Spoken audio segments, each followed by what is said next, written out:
Welcome to week 5 of Global Environmental Governance. This week we talked about the theme of international environmental organizations. Before we got into that theme, though, we finished up one topic from last week about whether or not treaties screen or constrain state behavior and the circumstances under which states might want to support embracing treaty-based approaches versus other kinds of approaches.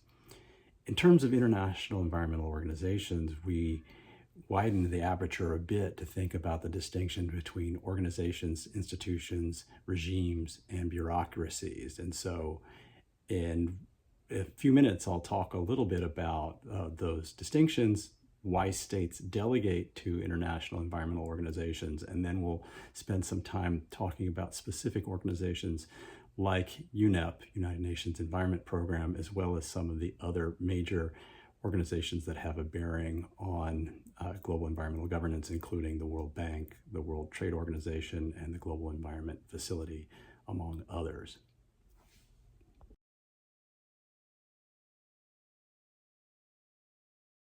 The first issue we dealt with was whether or not treaties merely screen state behavior or actually constrain it. In other words, do states sign up to treaties that they intend to comply with anyway, which would merely screen in states that were already likely going to comply with the treaty's obligations, or do they have an independent compliance pull and actually constrain state behavior? And this has been a robust debate in international relations.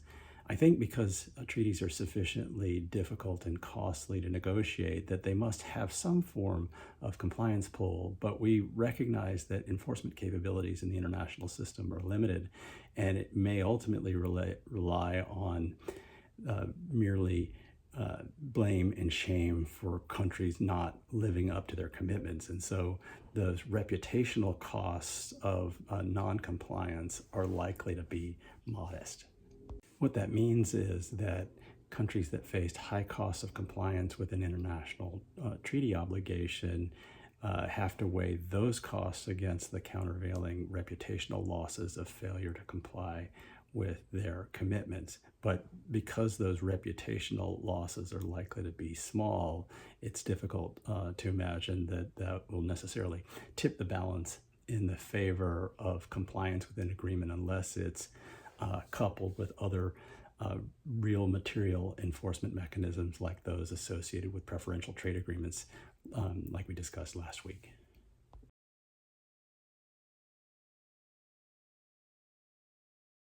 A second issue that we talked about this week is the conditions under which states fail to comply with their commitments under international treaties. And one strand of literature in international legal circles is the managerial approach, which suggests that states fail to live up their commitments not because they don't want to, but because they can't. And so these defections are thought of as involuntary, where states fail to live up to their commitments, again, because of lack of state capacity. And that's something that can be fixed with technological assistance or training or resources.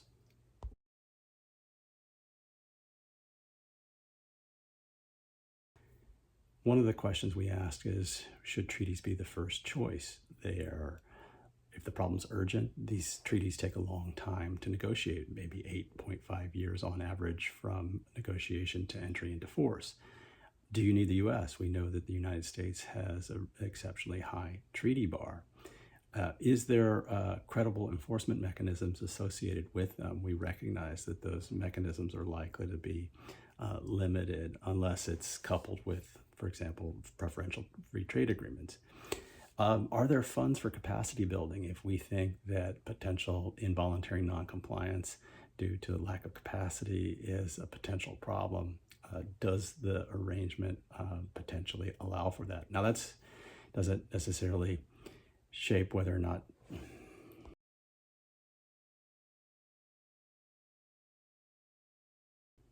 that begs the question of under what conditions treaties would be preferred. And it might be when states want to define with certainty specific actions to be taken by a particular date. And other favorable conditions for treaties would be when the states and private sector are aligned in agreement that a treaty is warranted. And that eases the political problem. And we've seen that in some recent treaty arrangements like the Kigali Amendment in the ozone regime.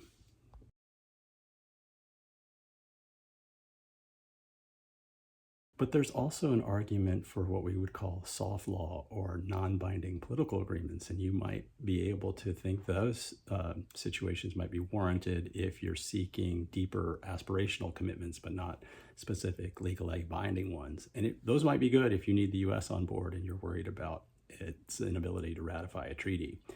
You can also have those non-binding political agreements apply to a wider set of actors, both subnational state actors like provinces or cities, but also businesses and civil society actors. It may be challenging to reach agreements that are legally binding if they're heterogeneity of interests, and so non-binding political agreements may be easier, at least to rally a wider set of countries and entities that are interested in that particular topic. You may want to pursue a non-binding political agreement if you think the action that's required is urgent and you need to take some steps now and you're worried that a treaty arrangement will take too long to negotiate. You might also imagine that these non-binding political agreements are warranted in cases where there's uncertainty, the issue's new, and state interests are unsettled and may not be sure that they can meet treaty requirements. And so this is a way to rally a group of concerned actors to make commitments to take action, but not have it be legally binding.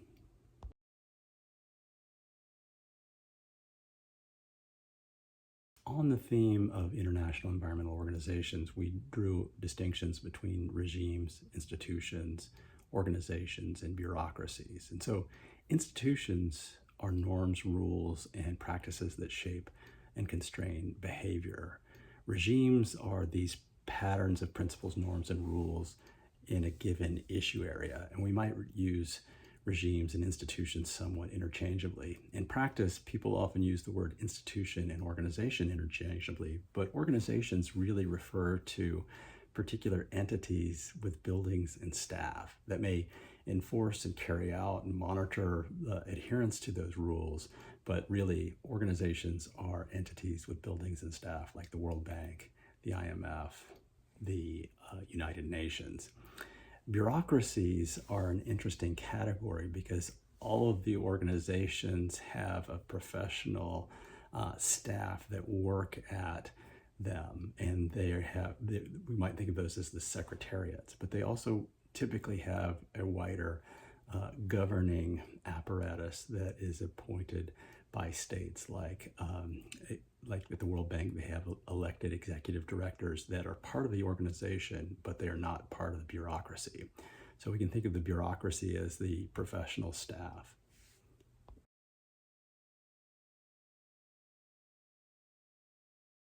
We're going to focus most of our attention on international organizations, those specific entities with buildings and staff, but we'll also pay some attention to the particular role of bureaucracies within organizations.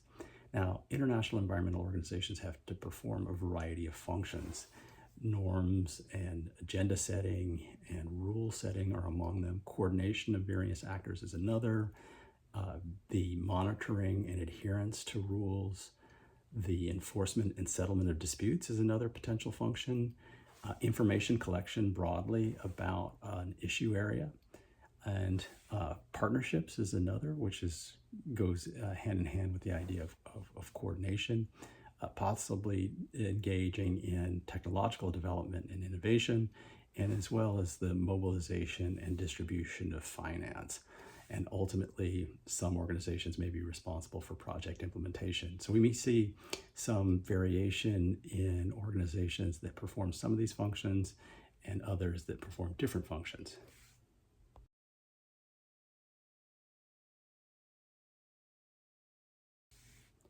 When we think about intergovernmental organizations or IGOs, those are often reduced in the acronym to IO. So if you see the word IO, think intergovernmental organization, and those are created by member states to carry out functions on their behalf. They're financed and governed by member states, and they're staffed by a bureaucracy with leaders appointed by member states. So that includes organizations like the United Nations or the World Bank or the International Monetary Fund. They are different from, say, public-private partnerships where you think about like the Global Fund to fight AIDS, TB, and malaria. That particular entity is a public-private partnership because non-state actors, private actors, companies, and international non-governmental organizations participate in the governance of that organization on their board structure. This category of IGO is also distinguished from other entities like Greenpeace, which is an international environmental organization, but it is a non-state actor because its membership is not comprised and governance is not formed by states.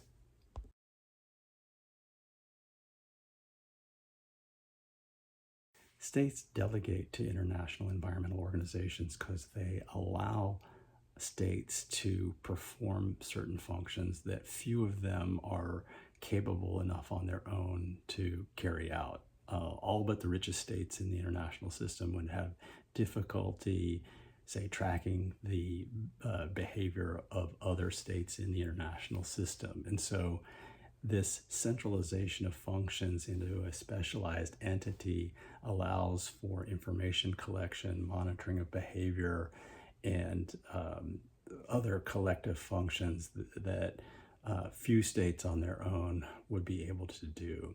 The other reason why international environmental organizations are useful to states is that they have the patina of legitimacy because they are seen as more neutral actors, that they are not seen as the instruments of any one state. And so they are able to seek information or try to resolve disputes between parties that their decisions would be regarded as more legitimate than their requests would be seen as more legitimate because they're seen as more neutral parties. Now, there is variation between states in the perception of their relative neutrality, and so some international organizations like the World Bank are seen more as the instruments of great power, so they may suffer some legitimation deficits. Nonetheless, these primary attributes of centralization and independence or legitimacy are seen as reasons why states would delegate to specialized entities.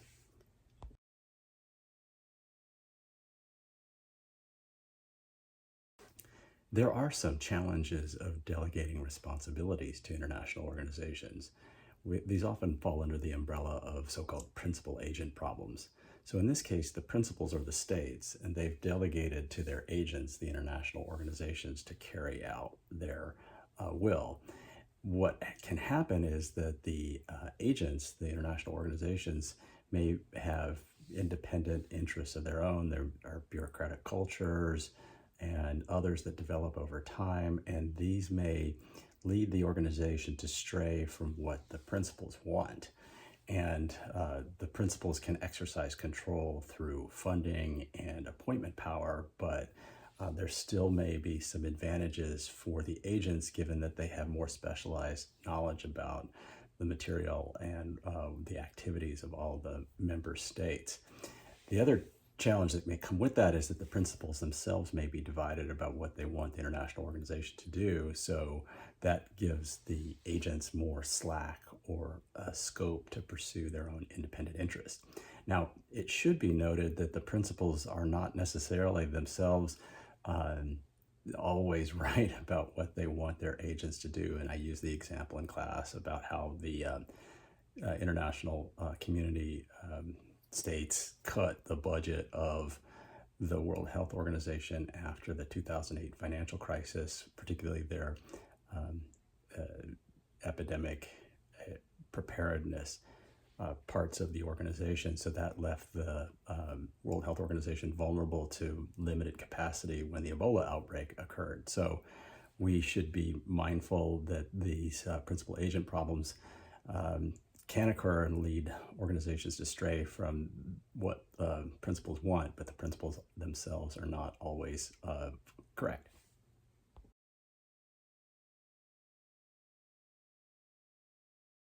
We also talked about the role of the bureaucracies, of the people who work at international organizations, and their role as knowledge brokers, as negotiation facilitators, providing technical advice, managing procedures and time at international negotiations, setting up the logistics for those meetings, and providing capacity for other states in the international system. And one question that's been posed is that there seems to be variation in influence between these international secretariats or bureaucracies that may have similar characteristics, but there may be issue-specific variation, which often has to do with the salience of the issue and how much the principals, the states, exercise control over what those bureaucracies can do. So in highly salient politicized topics like climate change, the Secretariat has had limited agency to stray from what states want, whereas in the desertification and biodiversity secretariats, which are of lower salience, where states have more limited sets of ongoing concerns, there is more scope for those actors to exercise some independent authority.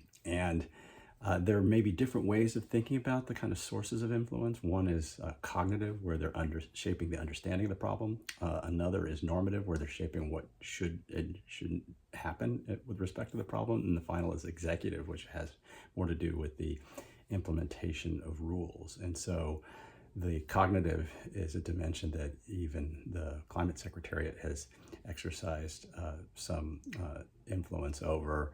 Over time, there has been some scope for them to shape the normative environment, but maybe less ability to shape the executive rulemaking side of things unless states want them to.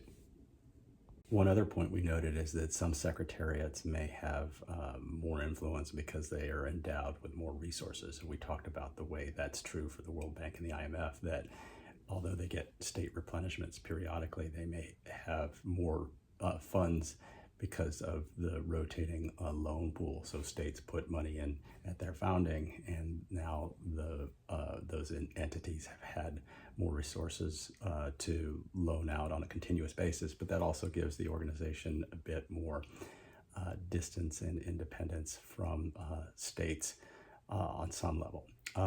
We also talked about when the issues themselves are less politicized, these secretariats can exercise more influence.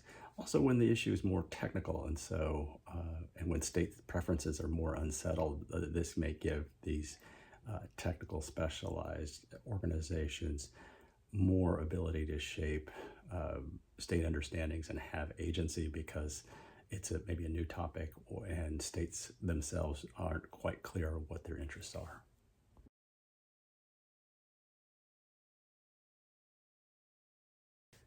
We next turned our attention to UNEP, the United Nations Environment Program, which is an international organization with its secretariat in Nairobi. It's not a specialized agency like the World Health Organization, so it doesn't have assessed dues to members, but it gets its money from the United Nations headquarters and from voluntary contributions. We talked about UNEP's role as an information collector, as a validator of important international issues in developing countries, as providing some agenda setting and norms development, having historically provided some coordination, but there's some questions about that, having initiated treaty negotiations in the past for ozone and chemicals, among others, and some project implementation. And again, there's some questions about both how much it does in that space and the appropriateness of that particular role.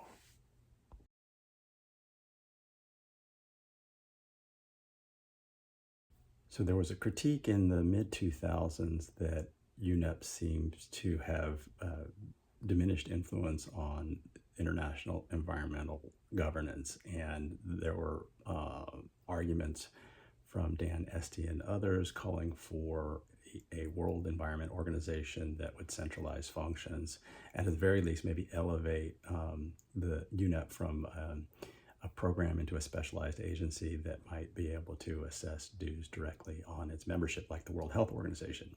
There were concerns that Nairobi was too isolated, that it had insufficient infrastructure, airports, communications, and difficult to attract talent, that the entity itself didn't have enough power to coordinate the wider international environmental sphere that seemed fragmented in lots of different topics with secretariats spread out across the world, and that perhaps a more centralized agency would be more successful by bringing all those functions under one roof, make it more efficient, sort of one-stop shopping. If you wanted to go deal with international environmental issues, you'd know where to go.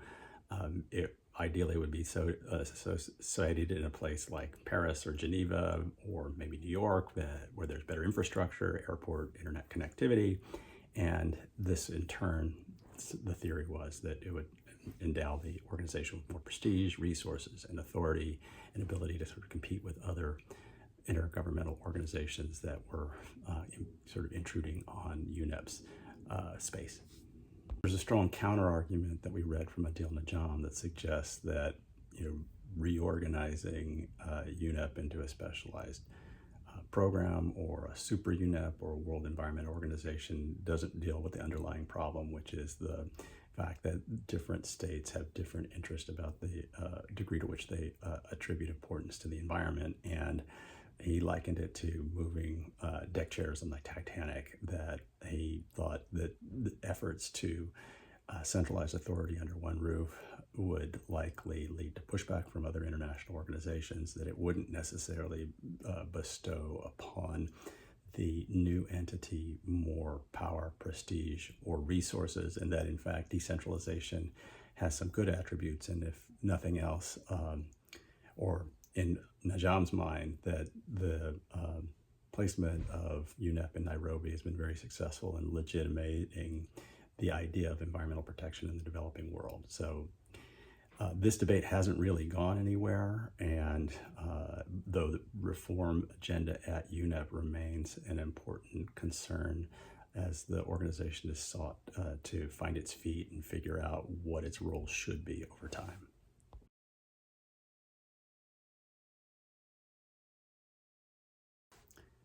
Next, we reviewed UNEP's budget, which was about $873 million in 2022-2023, and we noted that only about 4%, or $22 million, comes from those assessed dues from the United Nations. There's another core part of the organization's budget that is supported by states that's about 15% of the funds, but the remainder comes from earmarked funds for particular purposes.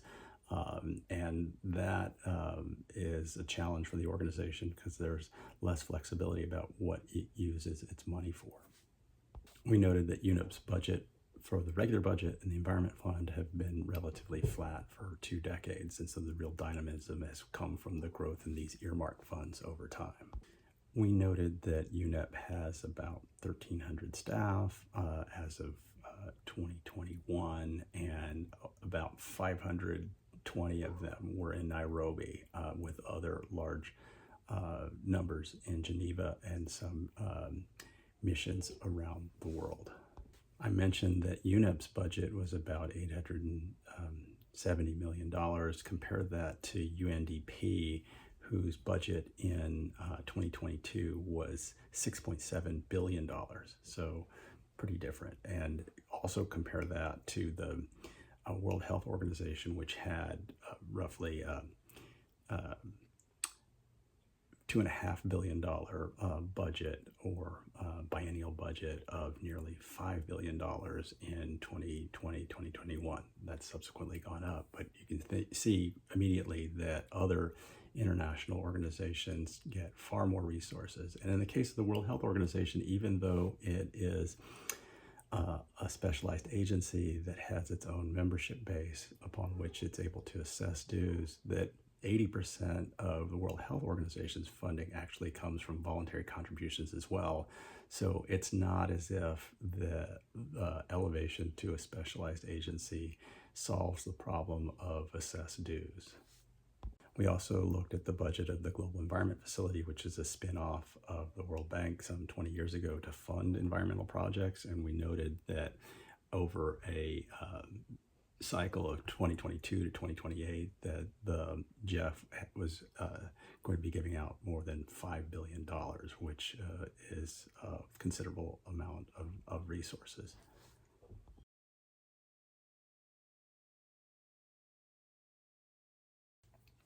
So as we think about UNEP's appropriate role going forward, draw on the insights of Maria Ivanova, who is a longtime scholar of UNEP and recently wrote a book.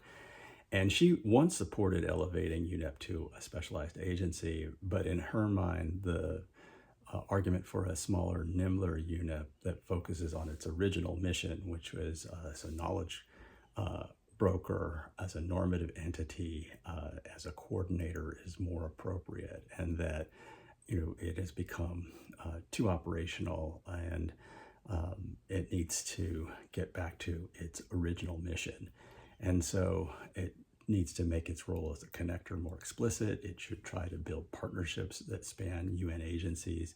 It should remain and continue to be this authoritative scientific voice on the environment, and then also try to leverage the power of other influential agents in the international system.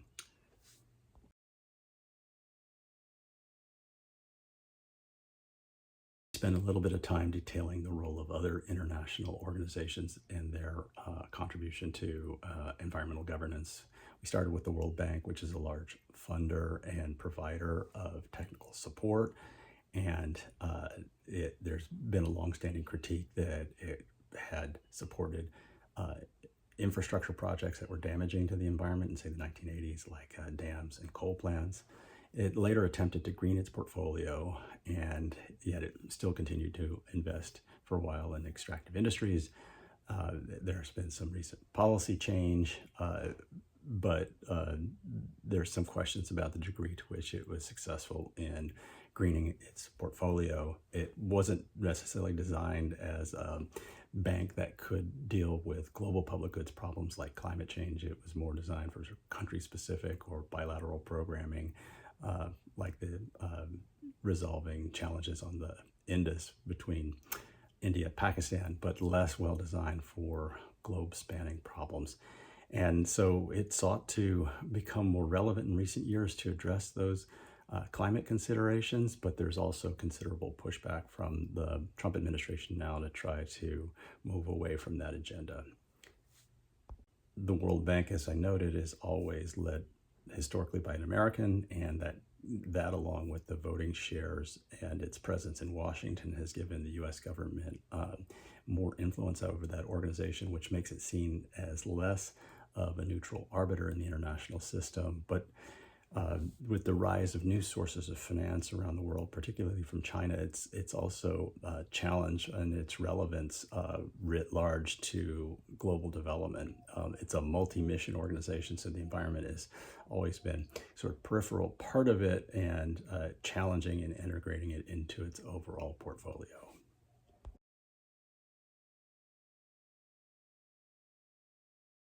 We also talked about the World Trade Organization, which was designed to facilitate trade and resolve disputes. It was created in 1995, coming out of the prior process of the General Agreements on Tariffs and Trade. It's a long time been seen as hostile to environmental protection, that its mission was more to promote commerce and free trade, and environmental rules were seen as a distraction or forms of disguised protectionism, though sometimes the critics overstated its hostility to environmental rules, that a number of the dispute settlements suggested that environmental rules, if they were designed in a way that was non-discriminatory between countries, would hold up, although its wider reputation was seen as hostile, which we saw in protests in 1999 in Seattle, when there were wide-scale opposition to the World Trade Organization's sort of vision for the world. That was maybe overwrought. Maybe the World Trade Organization never had as much power as critics thought it had, and it has declined significantly in authority as states have engaged increasingly in protectionism, and the U.S. has denied appointments to its dispute settlement body. So the World Trade Organization's relevance in the current context in which many states are employing protectionist measures to support their own green industries raises really profound questions about its continued relevance.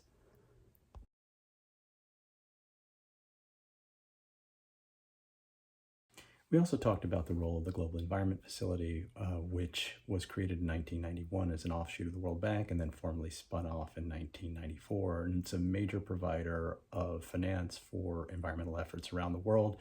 And in fact, UNEP receives a significant portion of its funding from the GEF. It has way more money than UNEP can offer as a funder of efforts around the world. Because it is seen as closer to the World Bank, it has had some challenges of legitimacy from the Global South, who see its rules and application standards to be somewhat onerous. And so when it came time, for example, to create the Green Climate Fund, this was to accompany the Paris Agreement, this was spun off as an independent agency in South Korea as its headquarters. And so the Global Environment Facility, nonetheless, is a major provider of finance and has a good reputation for its projects, but because of the diversity of the work that it funds, it's a little less clear, at least to me, what its overall reputation is and what it can count as signature achievements over time.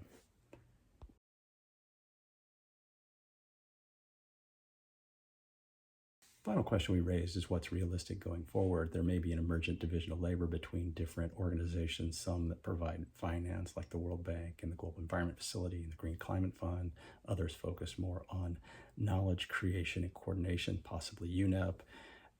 There's a greater integration of environmental issues into different decision-making bodies that are issue-specific, like aviation and airline emissions or shipping and shipping emissions. This is really an open question at this juncture, given the pushback from the United States on global environmental governance writ large. And so I think this is a watch this space moment. UNEP's certainly continuing to try and find its way and reform and think about